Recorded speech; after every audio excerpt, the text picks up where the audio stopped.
akuluakulu kwafikanso uthenga osakhala bwino, uthenga wachisoni wonena kuti mmodzi mwa anthu amene akusamutsidwa kuchoka ku dziko la South Africa kupita kumudzi ku Malawi amene watisiya ali m'basi atayandikiranso kufika kumudzi ku Malawi chakumwanza uko kumene watisiya. Nkuthekabe ena kumakhala mafunso kuti chachitika ndi chani. Nkhani zake zosakhala bwino paja mbiri tikutsatira bwino kuti posatira ziwawa zimene nzika za South Africa zikuchitira nzika za maiko ena, anthu ambiri ndi kuti anathawira makambo pofuna chitetezo kumeneko komanso kupempha boma kuphatikiza pamenepo anthu akufuna kwabwino kuti awathandize azibwerera kumudzi ku Malawi. Nawo chimene chinachitika ndi chonena kuti paja azirutini ndi kuti basi zikumanyamula anthu okasiya kumudzi ku Malawi kubwereranso kusatenga anthu ndimene nkhani zake zikuyendera after ndi kuti akapanga maprocess bwinobwino makampo kumene anthu amenewa akumakhala. Nawo chimene chinachitika nchonena kuti panali loti ina yake yomwe inanyamulidwa kumapita kumudzi ku Malawi ndi amangisa anthu amenewo panapeza zoti basi ina yake kuti mayi wina wake anadwala tomwe azizizi kusatira kudwala kumeneko anapeza zoti basi ina makaponda chipata cha pamwanza mayi ameneyoto ndi kuti watisiya pamene yankhula pano. Thupi lake ndi kuti alitenga akatsiya ku mochale ya kumwanza amene normal authorities akuti akuchita kafukufuku kuti aone chimene chazesa imfa imene ndi kuti achipatala plus ma authorities ena ndi ena ndi kuti akhala akupima thupi limenelo lino aziwe chomwe chachitisa kuti mayi amenewa atisiye. Imfa imene yachitika lero lomwe pa 3 Julayi chaka chino cha 2026. Saiwalire makosana kuti sabata yathayi kunabweranso ripoti lokhuzana ndi imfa kuti nonso mayi wina anatisiya pamene amabwereranso kumudzi ku Malawi atakweranso basi zimene zaboma akamaka zimene boma apanga haya kuti zisamuse anthu amenewa. Mayi amenewo ndi kuti anatisiyanso ali mdziko la Zimbabwe apanso pamene kubwera uthenga umene osakhala bwino. Ayi ndithu nkhani zake zovuta kuzimvesesa komanso kufotokoza. Of course ndi kuti ma details authorities osanafotokoza pano potengera ndi a Wilson Molen omwe ndi commissioner wa Dodima amasimikiza za imfa imene kuti ndithu amayi amenewa atisiya amene amafika pa chipata cha Mwanza. Ndi pemphero komanso pembedzo lathu kuti imfa zimenezi zisachulukire makamaka kuti zisachitikenso. Tuwa makosana kunena zona ma struggles amene anthu otikumana nawo makamaka ku dziko limene la South Africa and then after ma struggles amene kumabwerera kumudzi ku Malawi amafika munthu wamoyo akafika mtembo zinthu zosakoma. Andi kutheka kuti makosana natsatira ena mwina sinatsatire kunenda footage inake yomwe imaonesa kuti Malawi naso anali stranded ku Maputo bus terminal. Malawi amene wande kuti analoka ndithu kuthawa ku dziko limene South Africa kusatira nkhanza zimene zikuchitika kumeneko. Kuti ndingona ka footage kameneko kenako tipirizeni nkhani.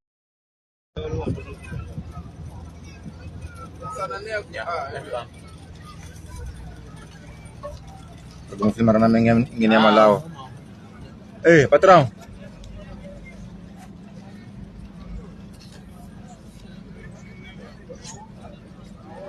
Abantu baseMalawi sebagcwele la eMozambique hambani emakini bafisa ubuka gcwele kangakanani. Hayibo banamacala yini laba ngakubo. Hawu kunjela. Hayibo buka sekungcole kanjani erank. Hawu sekunjela.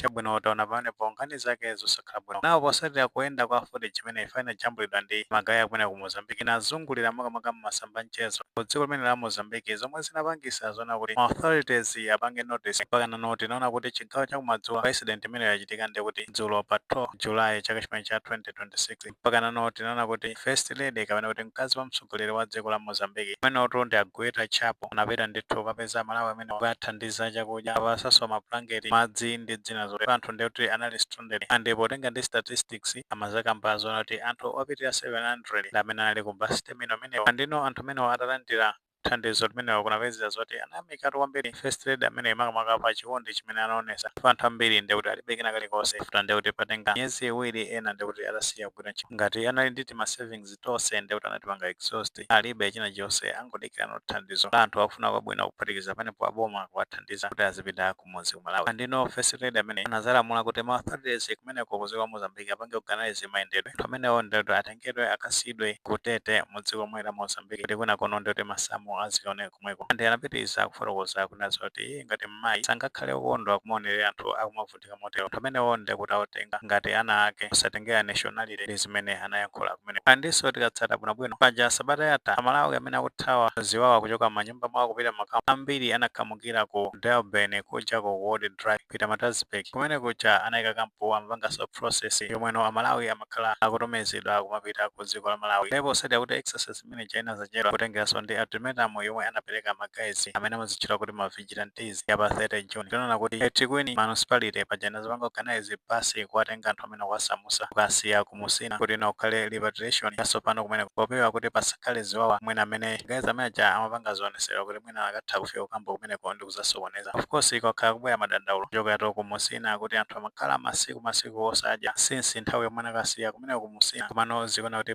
panachitikanso intervention yake tatentoneko ka footage akake nakoti malizeni nkhani of undocumented immigrants from Malawi, mainly from Malawi. This is Kalim. Kalim, yes. How's the situation here at this repatriation camp? Oh, the situation is too bad. A lot of people, they are getting sick because even they don't have food to eat. So they are staying maybe 2-3 days. They just drink water the way how you can see. What sort of assistance do you need? It's a food and they must get us out here fast.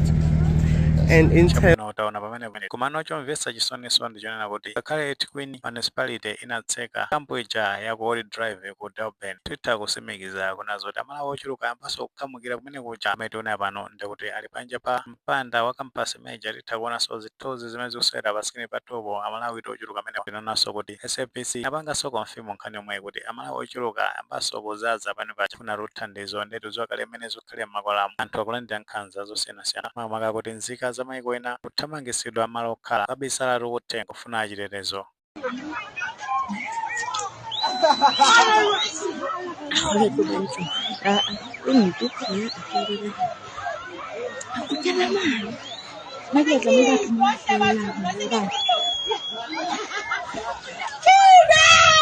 Kibana mona haleng tsa maponisa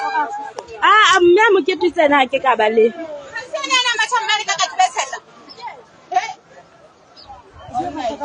taona pamene nkhani zake zosakhala bwino anthu ochita kusaka ngati akusaka nyani ndi anthu amene ena mwa iwo ndoti malo amene amagwira ntchito achosedwa afuna ndithu akhale nawo papela osatiranso pressure yomwe imachokera kwati magulu timene timazitcha kuti ma vigilantes force government ya South Africa inalowereranso kuti olemba ntchito azilemba anthu amene ali ndi ma documents kupanda kutero ati azilandira zilango zosiyanasiyana ndi anthu amene akuti akupitira 700 amene asonkhana pamene awo osati azimenezi akomishona abungwe limene la Dodima Amoleni anapitiriza kufotokoza kunazona kuti iwo poyamba anali ndi estimation ya chiwerengero cha anthu ochotino chifunika thandizo kuchoka ku dziko la South Africa mapita kumodzi kumalawi ndipotenga ndi figa yomwe apanga estimate ankane zona kuti anthu 15,000 ndi amene afunika kupanga repatriate kwapitisa kumodzi kumalawi komano since nthamwe exercise imene inayamba zaziwikano kunena zona kuti anthu amene afunikira makamaka anthu amene asamusidwa so far kuchoka ku dziko la South Africa kupita kumodzi kumalawi akuti ndi 21,000 zomwe zikuthandiza zoti figa imene yapanga surpass projection yomwe aboma anali nayo ya 15,000 ndino zikuona kuti ndi mmene tension ikupitirira makwalamu chiwerengero chimene chikhala chikukwerabe nthawi ndi nthawi ndiye akuti pa anthu 21,000 amene cost yomwe boma agwiritsa ntchito posamusa anthu amene akuti ndi 5 billion malawi kwacha ndiye anazaphatikizaso kuti pamakhala anthu ena afuna kwabwino ngati mmene amachita a Shepherd Bushiri komanso ena ndi ena naonanso timu ya ku diaspora yomwe ikusogozedwa ndi Onjeza Kenani nawonso akupusha kuti anthu amene akhale akubwerera kumudzi kumalawi kuti ndalama zomwe apanga cost magazi amene mtoto ndete kwana 2 billion malawi kwacha ndiye bajeti yatsata bwinobwino mbuyo mu projection yawo inali yokwana 20 billion kuti asamusire anthu amene so ntchito ikuona kuti ilipo ndithu of course inayankhulaponso nkhani yokhuzana ndi incident ija inachitika ku Mwanza pa Joyce Chisulo stadium paja pamene pamafikira anthu amene akuchoka ku dziko la South Africa paja magazi enake oduka mitu komanso integrative people nawezo zoti amenya ogwira ntchito ku Red Cross komanso kuononga katundu wina pamenepo ndi amazeka mbazonena kuti after incident imeja itachitika kunapezo zoti ya polisi napita kapanga intervene ndi pano pa anayika chitetezo chokwanira bwinobwino zinunga zimene zikhala zikuchitikaso Kuziwa anali kupita ku South Africa kuti akayang'ane sogolo labwino ena ndithu anapeza sogolo labwino ena anali ndi masaluni ena anali kuchita ntchito zofunika izi ndizi kwa popeza analibe mapepala ofunikira zonsezi zatengedwa ena mwa iwo tikuziwa aphedwa ena aiwo azunzika munjira izi ndizi izo aiwale ayambe moyo wina wasopano kwawo